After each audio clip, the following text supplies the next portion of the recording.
Hey, aloha. Aloha. Aloha. Boy, do we have a show for you. There's a reason we're all three dressed this way. Mark, you want to take it away?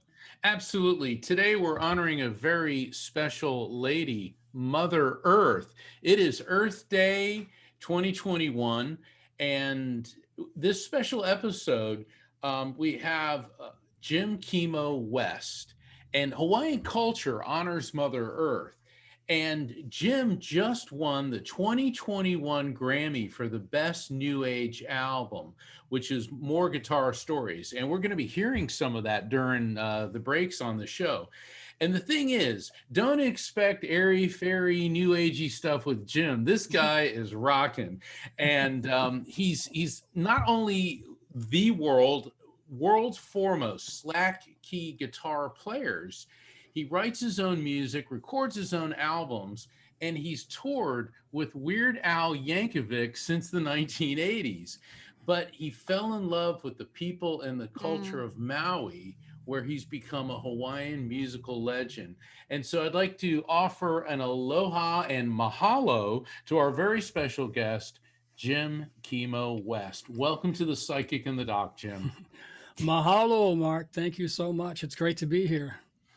Yeah, Jim, you're such a fascinating guy, and I was reading about you, and what I saw was that when you were 12 years old, that's when you first picked up a guitar, and it's an interesting story. Could you share that with us?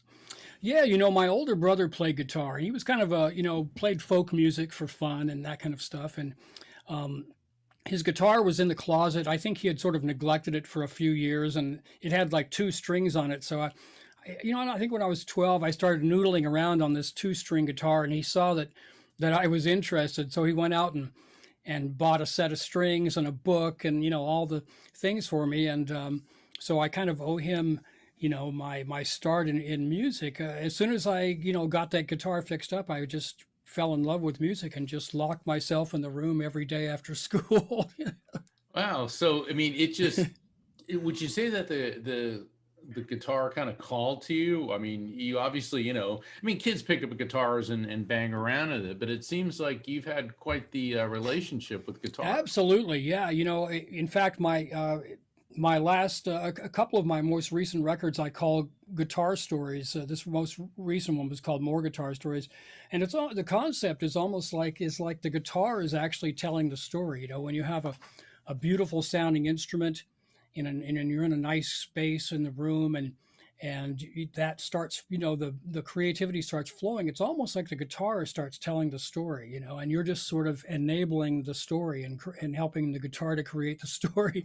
So yeah, guitar, I think it did call to me in the beginning, and it was just a magical experience. I want to ask you a question. You asked me a question about have I been to Hawaii? And I said something like 1,000,000 times. Of course, it's not 1,000,000 times. I wish it could be 1,000,000 times. That is absolutely not correct. But I am from New York. Being on any of the islands of Hawaii at any point in time in my life was never really in the cards. And then it was. And I found myself in an interesting place in relationship with someone, meeting a ton of friends, live there. And the first time that I got off the plane and was hit by that first beautiful wind of that special aloha air, I was done. That was it. And fortunately, I was able to make a lot of trips back and forth. But I had a lesson I learned. Guitar, as the way I grew up listening to it, and guitar in Hawaii, especially slat key, that was a totally orgasmic experience, if you don't mind me saying. And I just wanted to point that out because it's almost like its own version of heaven, isn't it? It is. I came to Hawaii first in 1985, and it was just by chance. I went to a little town called Hana, Maui, and it's a very remote village on Maui that's actually one of the most Hawaiian places. And I hadn't even been to Waikiki or even Lahaina. I went right to Hana. Just the most amazing coincidence that this happened. This family that I was staying with, they had a lot of Hawaiian music records. And when I first heard the slat key records, I just thought that music just feels like it's coming out of the earth. It feels exactly like what I'm seeing here. The music just sounds the way the place looks.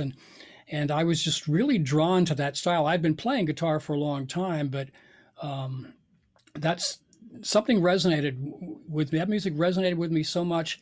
And for years, I didn't even try to play it. I just loved to just listen to it. And then eventually, I started writing songs in that style.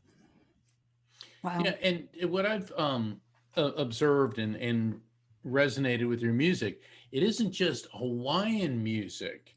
You incorporate world music, all types of different sounds. And what is it about the world music? What is it about a different type of music? Is it something that resonates with you? What is it that draws you to these different cultural musics? Well, a lot of my records are really based in the Hawaiian slat key tradition. I do a lot of, I bring my own influences into it and sort of do a contemporary version. But now my last record, More Guitar Stories, and the previous Guitar Stories records, those are a little bit of a diversion. So they're a little bit different than my other records. In those records, I did try to incorporate other world music influences. I've always loved Middle Eastern music, so on my first Guitar Stories records, I have a tune that's, uses the slat key tunings and techniques, but is in more of a Middle Eastern sound. On this last record, More Guitar Stories, I have a track using the same slat key techniques, but doing more of an Indian classical style. So I'm interested in all kinds of world music, and the Guitar Stories series of records that I have. That's sort of my place for exploring all that stuff. For the benefit of the listeners, what is slack key guitar? We're talking about, because I know Dr. Pat's familiar with it and I am, but can you explain to people, what is it about Sure. slack key guitar that makes it different? Well, it's a style, but it's also a technical thing. When the Hawaiians first got guitars, they just came up with their own ways of tuning them, and meaning that they would slack some of the strings down, to create like a chord. Now, on the mainland we call this open tuning. So technically, it's an open tuning. And what makes slack key interesting in Hawaii is all the families would have their own tunings. They would keep them secret. And the style of slack key was handed down from father to son or from uncle to nephew. It was never, you could not learn slack key from someone other than a family member. So they kept it within the families. So that style became, all the families had their own styles and tunings, and they would carry on those traditions through the generations. So slack key essentially means slacking the strings down to create an open tuning, but there are hundreds of tunings, and every tuning has its own kind of mana, its own power, its own set of possibilities. Every time you change the tuning, your chords are different, and you can do things in one tuning that you couldn't do in another tuning. I hate to put you on the spot, but is there any possibility you could show us? Sure, yeah, of course, yeah. Yeah, that's what I like. This is where we're going to get real now. Here we go. All right. Well, I could sort of demonstrate. In standard guitar tuning would be something like this. And when Hawaiians first got guitars, it didn't seem to make a lot of sense, so they would lower some of the strings down and create a chord. So it's all of a sudden, by lowering, for example, these two down a step and this one down a step, you create a G chord. So now we can play bass and we can play melody at the same time,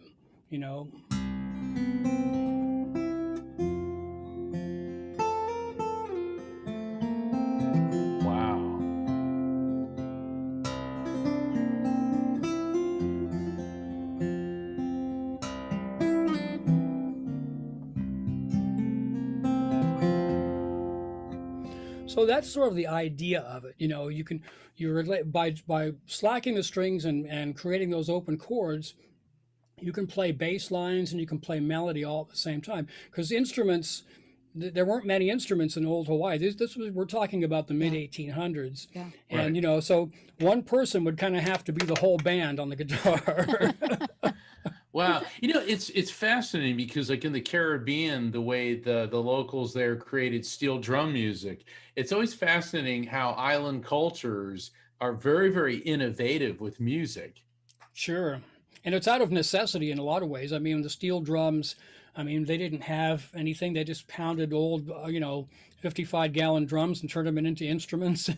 And same in Africa, all kinds of amazing instruments that just come out of necessity. And the way Hawaiians got guitars, though, is actually kind of interesting. I should talk about that a little bit. Yeah, please what do. happened? Yeah, what happened was, one of the early explorers, not the James Cook was the first European explorer to reach Hawaii.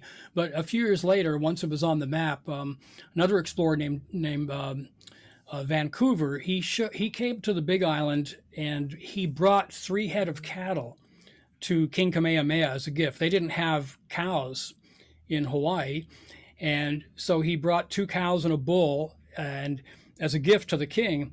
And the king, they were all just amazed at these huge animals, because the biggest animals they had there were these small pigs. So anyway, they were the property of the king, and of course they multiplied. And over the years, it turned into a big herd, and they became feral. They got wild. They broke out of their pens, and they were big longhorn cattle. They were big and mean, and they were kind of terrorizing the local people. They were dangerous. And at some point, when Kamehameha III was in power, he had come to the mainland on a ship. He had come to San Francisco, sailed there, and he saw down in Monterey, he saw Spanish cowboys, because at that time it was owned by Mexico. California was still part of Mexico.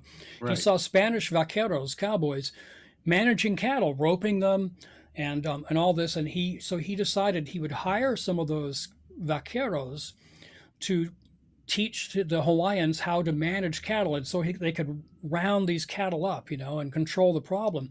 So he hired the vaqueros, and they came on their boats on the ship with their ponies and their saddles, and they also had guitars. So at the end of the day, the vaqueros would sit around playing the guitars, and Hawaiians had never seen a guitar, and they were just mesmerized, And so they taught the Hawaiians how to be cowboys. And in fact, Hawaiian cowboys actually, their ability actually predates the typical what we call Western, Mm. John Wayne type cowboy by about 30 years. And the Hawaiians became amazing cowboys. In fact, some of the early cowboys were in one of the first rodeos in Wyoming, and they won like first, second, and fourth place.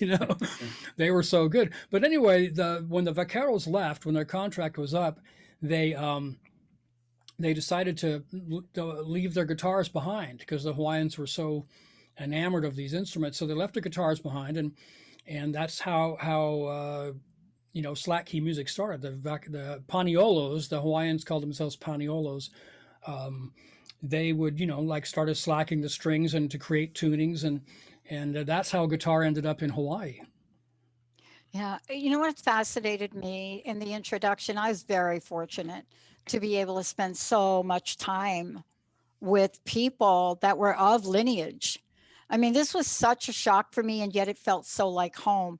What I was Hmm. especially shocked by in the music and introduced to it is, when I learned about from the beginning the mele, when I learned about the chant and the importance of native stories and being those stories, allowed to be told to remember the myth of the gods. It totally made sense to me, right? Hmm. But when you hear it and then you participate in it, it hits you at such a cellular level, it's hard to explain, isn't it? Absolutely. Well, Hawaiian, they call it chants are called oli, Ole. and so oli.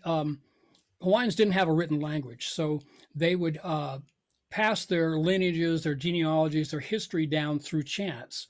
And the chants maybe would be accompanied by a gourd drum or a simple percussion instrument or something. And there became kumu and teachers who kept these stories alive by teaching each generation the stories and the chants, the oli.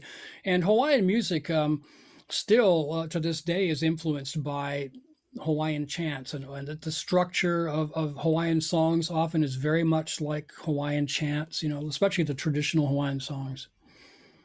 Jim, would you say that? I mean, this. Would you say that Hawaiian spirituality has influenced your music? I mean, I'm assuming that's going to be a yes, but my bigger question is, how did you get connected with the spirituality of Hawaii? Well, I think first of all, just by being there, and I was sort of, like I said, sort of thrown into the deep end of Hawaiian culture because I went to this little town that was very Hawaiian. Nobody, had locks on their doors, and uh, it was Hawaiian people are so generous and loving people, and you start learning about the spirit of aloha, which really we say aloha as a greeting and when we leave, but essentially we were saying, I greet you with aloha or I leave you with aloha. Aloha is kind of like I would say like unconditional love for not only your fellow man, but for the Aina, for the earth, um, for your ancestors, for everything, just like an unconditional love, and it shows. Hawaii is still that's the aloha spirit is alive and well in Hawaii. And that Mm. no pun intended really seemed to strike a chord with you. Hmm.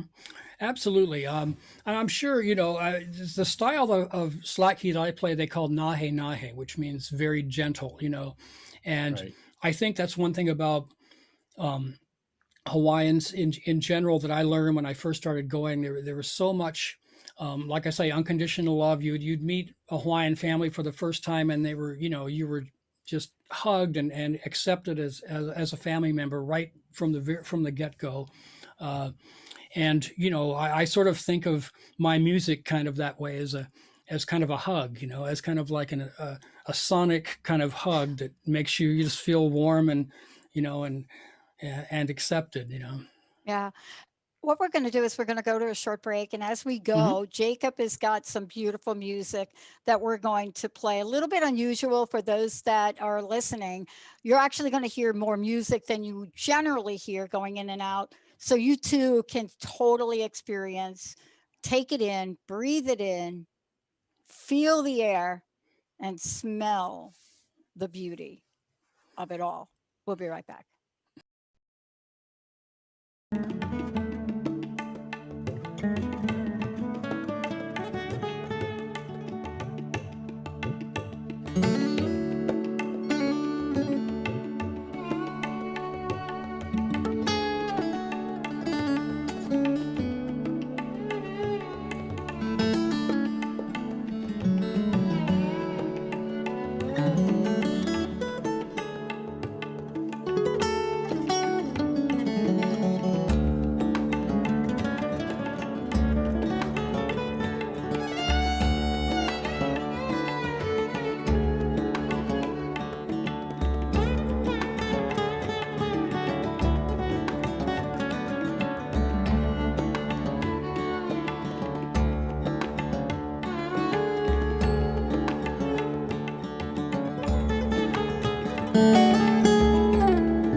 Wow, welcome back, everyone. Welcome back. A very, very special edition of The Psychic and the Doc with myself, me, Dr. Pat Mark Anthony. Mother Earth is one real hot mama with a very special guest, Jim Kimo West. Jim, before we really talk about a very special event, how do people find out more about you? And by the way, it's so important for us to tell folks how they can actually get some of the music you've created. Well, you can always find me on my website. It's jimkimowest.com, JIMKIMOWEST.com. And of course, I'm on all the streaming networks and, Pandora and Spotify and iTunes. And I have a YouTube channel where I actually have quite a few videos because during the COVID last year, when we were all locked in our homes, I would produce these, I would just record songs like this live in the studio. And I have a ton of them on there on YouTube. But yeah, I'm in all the normal places, Mm. This is quite a journey. I mean, there's so much to talk about. I think, Mark, you had a great question because one of the things we referenced is the Grammy Award. But Mark, let's talk about that a little bit, right? That is amazing. Congratulations. Yeah, Thank you. and Jim, I'm assuming winning a Grammy didn't suck. It didn't suck, no. It was So what was it? Yeah, what was that like? Well, the actual show this year, of course, was virtual. It was like this, like we're doing here. Yeah. And it was so very different because I had been nominated before and actually, went to the event and had a number of parties beforehand and all that stuff. And of course, this year, none of that. We had to do it all virtually. It actually, just to get nominated was amazing because they're narrowing the field down from hundreds of entries down to 5, Wow. and that to me was just to be, picked out, to be down, to make that cut was just incredible. And then of course, for the Grammys, we have, there was a producer assigned to a certain number of nominees. So we had a little, sound check a week before, and we, had a lot of communication.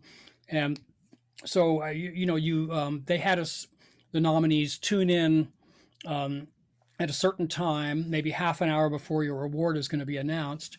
And so as you're getting closer, they're going, okay, there's only 2 more categories, and you're coming up, and they said, okay, after the break, your category is next. And so So sure, the category came on, and I'm watching it on the screen, and they announced my name, and it was like, oh man, it was just incredible. So I had a little speech ready to go, and so I started talking, and in 5 seconds they just cut away to the next award, and it was like, Oh, it's like, well, wait a minute, what happened there? And then I could sort of hear the producer yelling at somebody in the background. I think most people thought that I had my mic muted, but I actually didn't. I didn't have any control over it. And so, unfortunately, somebody on their end, I guess, muted the thing, because after you win, then you go to this virtual press room, where they have people interviewing you. So actually, when I was in the press room, they could hear me just fine. Although a couple of people were interviewing me, and they had so much echo on their voice, because there was some kind of feedback loop that I just had to sort of guess and try to guess what they were asking me. well, you know what? You know what, Jim? We're not going to mute you. What were you going to say? Come on, this is your chance. Give them your Grammy speech. Well, what I did actually was some friend of mine suggested that I just record it and put it on YouTube. So I did that, and essentially I thanked the Academy, of course, and all the sort of indie artists who are sort of part of my network. And I wanted to thank all the musicians on there, and I'll do it as well. I had some fantastic musicians on this record. Some of my records are just me. This record had some great players. I had the great Jimmy Johnson playing bass, who's a legend. M.B. Gordy played percussion, fantastic percussionist. Charlie Bichoret, a fabulous violinist. I also had Dan Lutz playing upright bass. I had T.J. Troy playing tablas. And I had Simone Vitucci playing cello. Wow. And my friend Cenk Erdogan from Turkey played the fretless guitar. So, Ben Powell also played violin too, as well. Amazing. Amazing. What was that collaboration like? I mean, so often we talk about the music, but we don't talk about the journey. And, what I'm always fascinated by and was extremely intrigued by, especially when we're talking about music that has such a powerful, both spiritual message and otherwise, there's a journey that happens when people come together. And we end up talking about the Grammy, but I can only imagine what the creation of this was like. What was that like? Well, normally it would be much different, but in the Yeah. year of COVID, unfortunately, some of the songs I actually were started before COVID happened. So I had actually, people over and recorded with folks here. But then once COVID happened, then the musicians all had to record their parts at home. So I would work up the song to a certain point and say, okay, I need some bass, and I would send it over to the bass player, and he would record the part at home and then send it to me, and I would mix it in. And so unfortunately we had to work that way during COVID, and there were so many records. I mean, almost all the records in the world that were produced last year were especially after March, were done the same way. Wow. So it's a collaboration. Now, I mean, I wouldn't say there were so much of a collaboration as, I'd write the tunes, and then I would hire the players to play parts, and they would come up with their own parts to a lot of extent, but I would also have parts written out. But I'm looking forward to now getting back to where I can actually get together in person with musicians and actually collaborate and write things together in the same room. Yeah, I hear that from my musician friends. It is one of the things that when they talk about their heart, they love music. There's no doubt about it. You can't do what you just did on air and not love it, right? But there's a little hole in their heart, because part of loving music is that connection and collaboration. And I wanted to talk to you about you and your connection to the islands of Hawaii. I wanted to ask you about that because there's something that you just can't explain. And I'd love to hear your experience with that. Well, I was saying before, I first went to Hawaii in 1985, and I fell in love with Hana, the town, and I ended up living there for quite a long time. It's a very hard place to live in some ways because it's a 2 hour drive to a store, to any kind of real Yes. store, you know.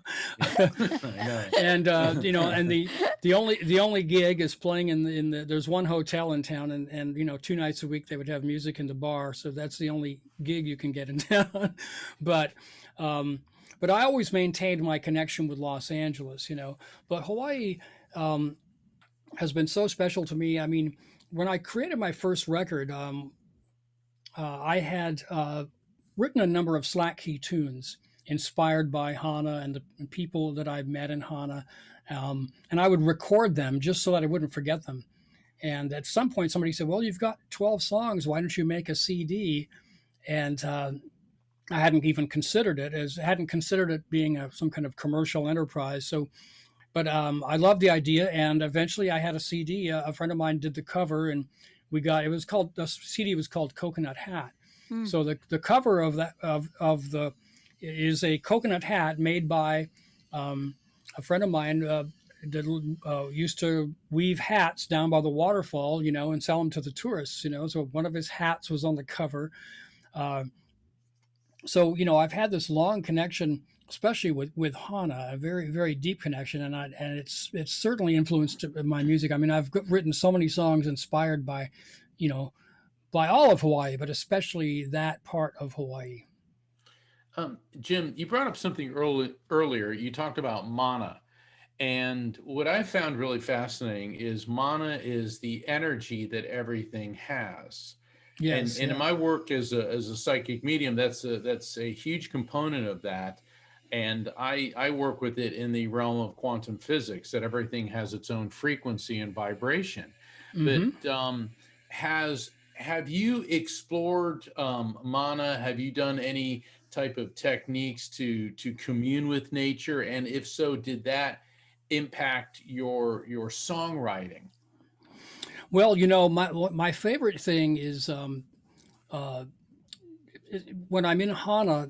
What I really love to do is hike along the coastline because it's a very rugged coastline. Yeah. And speaking of power, I mean, the waves are powerful. They're Yeah. sometimes just splashing against the rugged coastline. I mean, sending plumes of water 50 feet in the air.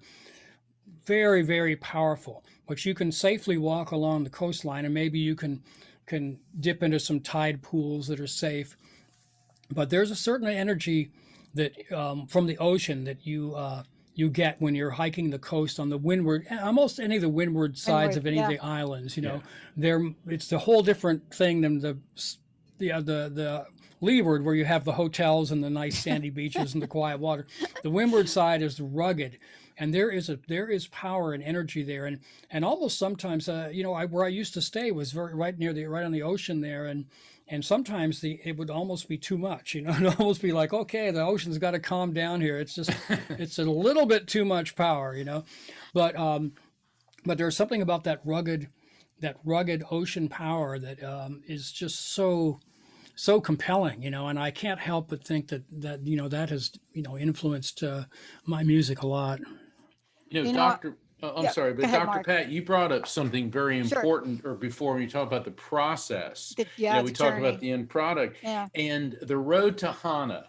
And it's interesting because Oh, all three of us have been to Hana, oh boy. and you go from Lahaina to Hana. And I did that, and I drove, and I did some hiking there as well, and so I can relate to what you're talking about. But I remember encountering other tourists who were like, "Well, we just drove through all these woods, and then we're at this place," and it's like, what they're not getting is it's the journey, not the destination. Yeah. And I think it's important, and that's one of the things that I've learned from my Hawaiian friends, is that we're so outcome based. It's the process Oh, that's important. And it seems, what I'm hearing from you, Jim, is like when you sit down to write a song, you don't say, "I'm going to write a song about this." It seems like it's a process. uh, Yeah, absolutely. I mean, I never really sit down and say, okay, I'm going to write a song. I play guitar. It's almost sort of a meditation for me. I'll play, and it just brings me to a very peaceful place. And then sometimes especially if I'm, exploring a new tuning. Like the thing is with these tunings, like when you come up with a new tuning or try a new tuning, all of a sudden it's this amazing sense of discovery because you're discovering these new things that you've never Mm. heard before, that you've never tried, and that sort of ignites that creative spark. So oftentimes when I'm playing with a new tuning, I'll write 3 or 4 songs. Some of my records have been inspired by just the discovery of one tuning, where half Mm. of the songs on the record are things that I did that I wrote right away. But in Hawaii, everything is it's a different pace. Especially in Hana, people aren't real, like you say, they're not outcome based so much. It's more about the process, and it's things are more important.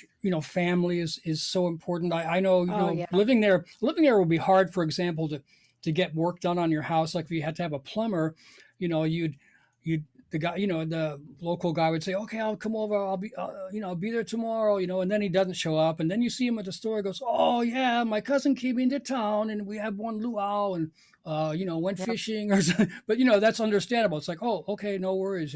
That's more important than coming over and fixing my plumbing.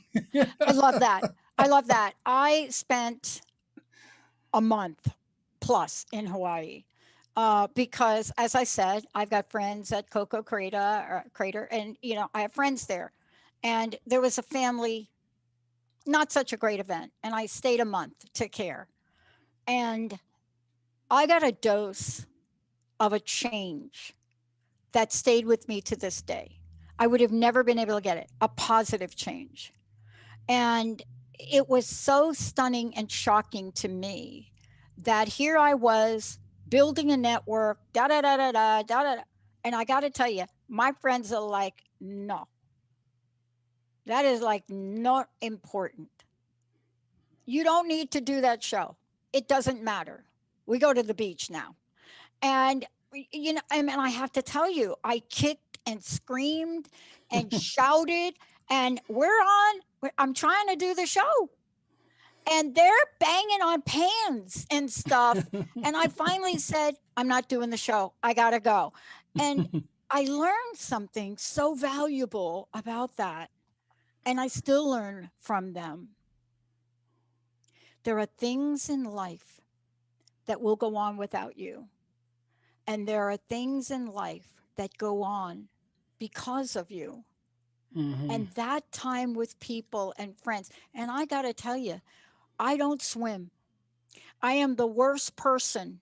I get in the water. I love the water. I get in there. They put me on a floaty. They push me out and they forget about me until somewhere I'm going down the beach towards the 2 islands, right?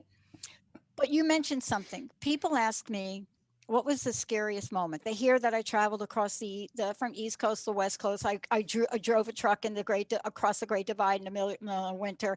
And so drove up, almost completely went off a cliff in California. And they said, which one was the scariest? No question, Hana Road. Scariest. There's no question. They said, what road? I said, you got to be there to appreciate it. Why was it scary? We went in the rain. It was dark. I was so scared.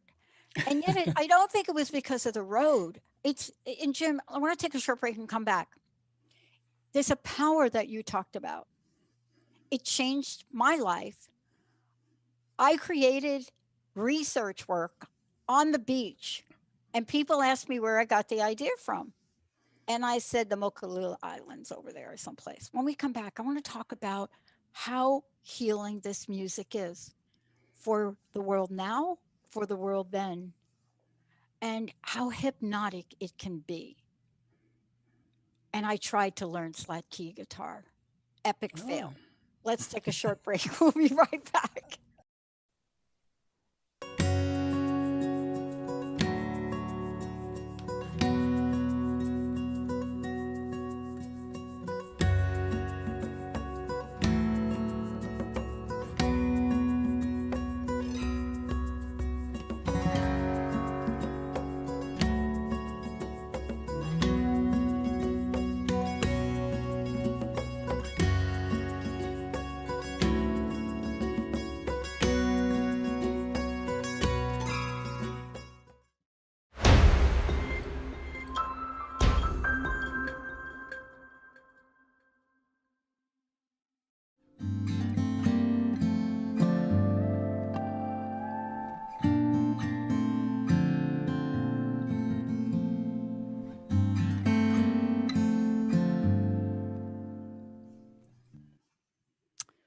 welcome back.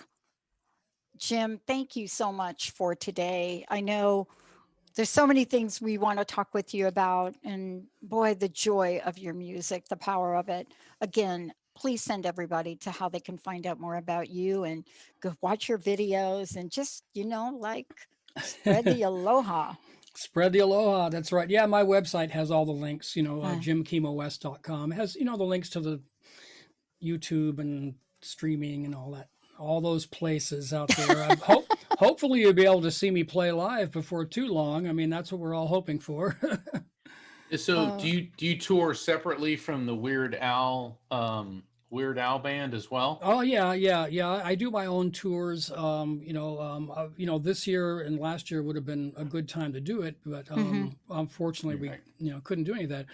But yeah, normally I do when I'm not on tour with Al, I will do my own shows. And I think I might have some stuff coming. I know I have a show coming up in October on Maui, the Slack Key Show, which is a weekly show hosted by George Kahumoko Jr. It's been going on for maybe 12 or 13 years. They have a different artist every week. So I'll be there on October 7th, I believe, for that. And hopefully there'll be some more live shows before too long. Oh, I hope so. Oh, there will be. It's everything that we're seeing, and the messages I've been getting from the other side, and this has come up a number of times on the show, that we're on a reverse course now, which is a good thing. So we'll be seeing you back on tour. Jim, I Good. experienced something known as white rain when I was in Hawaii. And I know that you're familiar with it. Could you share with our listeners, what is white rain? Well, they have in Hawaii. There are probably 100 different names for different kinds of rain, and what they call the uakea. Means rain, and kea is white. Uakea. There's a number of different kinds of uakea depending on where you are. And what uakea is, it's a very, very fine, misty rain. And in fact, in Hana, they call it the uakea ohana. It's beautiful. It's a very, very fine white, very fine misty rain. It's very fine. And what happens, it often comes down while the sun is shining. So the sun is shining and you have this misty rain and it's caught up in the trade winds kind of swirling around, and it'll sometimes create like a prismatic effect. It's very magical. Yep. So I have a song called The White Rain, which I actually wrote completely inspired by sitting there on my lanai watching this. And I wrote the song on the spot, like directly, it's one of those situations where I wasn't just improvising. I was just completely inspired by this, this phenomena. And like I say, in different parts of Hawaii, they have different names for it, but it's a very, very light, misty rain. Oftentimes, like I said, you see it while the sun is shining. So then you're sort of getting these rainbow prismatic effects, while it's happening. This is so, I'm sorry, Dr. Pat. No, go ahead. I just want to say this is so perfect for Earth Day, because the whole point of Earth Day is to honor the only place we have to live. I mean, ingenuity, flying around on Mars is great and all that, but let's face it, this is where we live. And what you're telling us, Jim, is that when you open yourself up to the vibration, to the feeling of Mother Earth, she speaks to you. And the way she speaks to you results in your creative process. That is how songs are created. And I think that it's very important this Earth Day and every day for people to realize. Now, Jim is very sensitive to this vibration and he listens to it. But we can all learn from this, I believe. Yeah, I think being in nature in general, I've always been like an outdoors person. I just love traveling and being in nature, no matter where, not just in Hawaii. But I think the connection with nature, you are connecting with the earth when you're out in nature, whether it be the redwoods of California or Yosemite or up in the mountains or in the Alps or anywhere.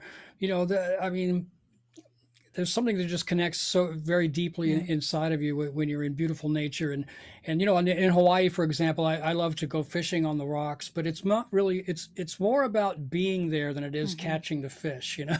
Yes. I'd like to catch the fish, but it's really about being in an incredible place and just soaking in that energy of the Yeah. place, you know.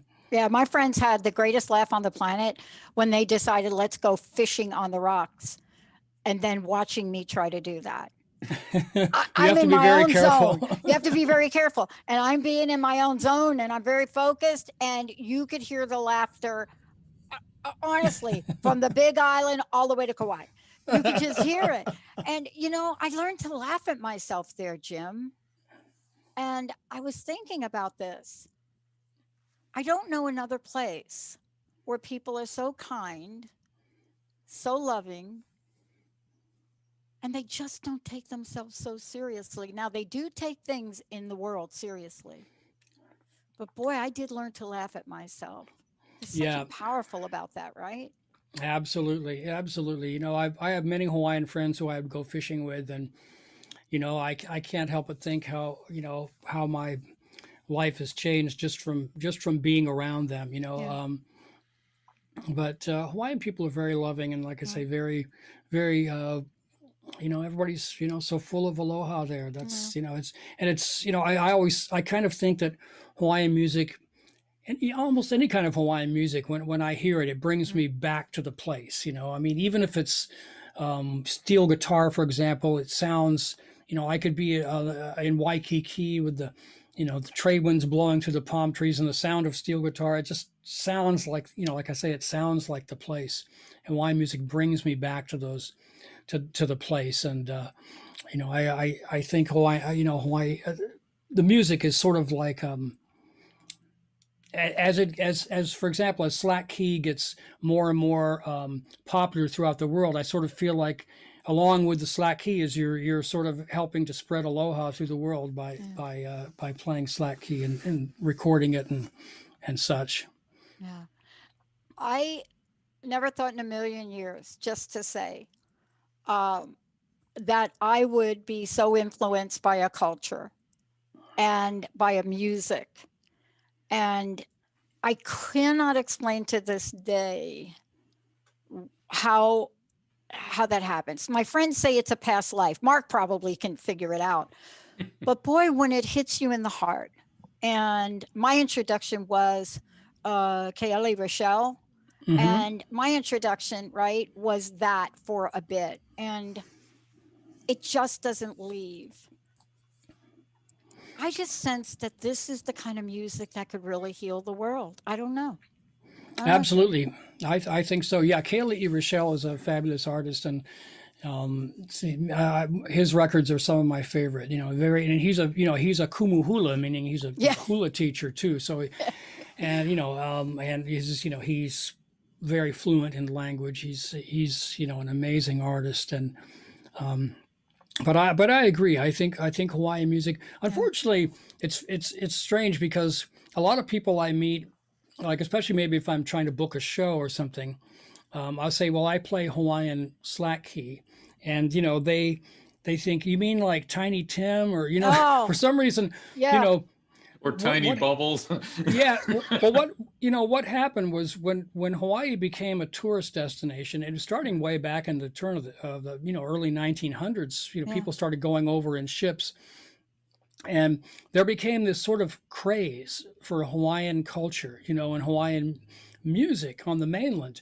So all the publishers at that time, before they were even records, they were publishers because they would publish sheet music. So they there was a huge demand for Hawaiian songs, right? So all these publishers in New York and Chicago had all their staff writers just write, Hawaiian songs, and they would be like almost like comedy songs, sort of vaudeville-ish, with Yeah. ridiculous English lyrics. And so unfortunately, like sometimes when I'm trying to book a show, the people that are Mm. that I'm talking to think of think that's what Hawaiian music is, and I was like, It's oh, not. Yeah, they actually, think it's no, there's it's a pineapple juice commercial or yeah, something. right, Yeah. and so I have to explain to him, no, though, like slack key is an old folk tradition. It's it's actually older than the blues. It's very old, and Hawaiian music is music it's in Hawaiian language most of the time. I mean, real Hawaiian music, and Mm-hmm. it's not my little grass shack. It's something different. So I'm always trying to educate people to that. Because they always think, oh, you mean that kind of comedy music? It's like, well, not really. No. Wow. Jim, I hope you'll come back. And Absolutely, I'd love that. because I want to also invite you back, because one of the things, it's an hour, there's so much to talk about. But one of the things that I want to make sure we talk about when you come back is also the messaging in the words. What is said in these beautiful songs. Mark? Absolutely. Having Jim on the show, for the people who haven't been to Hawaii, that's what it's like. You want more. You don't want to leave. And Jim, it's been an honor having you on the show. Yeah. Mahalo. Oh, well, thank you guys so much. Yeah. And what do you got in the works? I Yeah. assume you got a tour plan. I know you're working on a new album. Tell us what you got in the works, and let everyone know again how they can get hold of you and buy your music. Yeah, last year I was locked in my studio all year, so I actually finished up another record last year. And since the Grammys were coming out, I didn't want to release it because I thought, well, that'll be too confusing. So that's going to come out in June, and it's a follow up to my Moku Maluhia record, which also got nominated for a Grammy. So it's very relaxing. It's not going to be like a world music thing. It's more in the Hawaiian vein, Hawaiian contemporary sound, and very stripped down, but very, very beautiful record. And now I'm also working on another record right now too as well. Awesome. So. Oh boy, send over a little creativity my way, please. Send it over. and everyone, we're going to be back next week, and next week's an all call-in show. Dr. Pat? Yep. I'm excited about it. And I promise, Jim, when you do come back, I promise not to sing. One thing that I don't do well, that is it. No, I want to hear you sing Mele Kamikamaka. I actually can sing some beautiful songs, but totally off key. Jim, thank you. And Mark, next week all of you out there, thank you so much for tuning us in. I want to make sure you all do check out Jim's music. Please take a look at the videos. This is an experience. Even if you've never had this experience before, take a moment, shut your eyes, and feel the healing going on. Jim, Kimo West, Kimo West.com. Mahalo. Check it out. Thank you. Mahalo. Hello. Oh boy. Thank you, everybody. Thank you, Jacob. Thank you all for tuning us in and turning us on. We'll see you next time. Hey, everybody. Thank you for tuning into The Psychic in the Doc with Mark Anthony and me, Dr. Pat Baccili, right here on TransformationTalkRadio.com. Hey, look, come back next week so we can explore with you more of life's many challenges and learn from fascinating guests. And you know what? Even Mark and me. We'll connect you and discover insights from people in this life and from the afterlife. Extraordinary problems? Yeah, they do. They require extraordinary solutions. But step into the world of possibilities with us on The Psychic and the Doc. That's every Thursday, 4 p.m. Pacific time, 7 p.m. Eastern time, right here on TransformationTalkRadio.com. That's TransformationTalkRadio.com. And don't forget, we're also live face-to-face on Facebook.com, Transformation Talk Radio.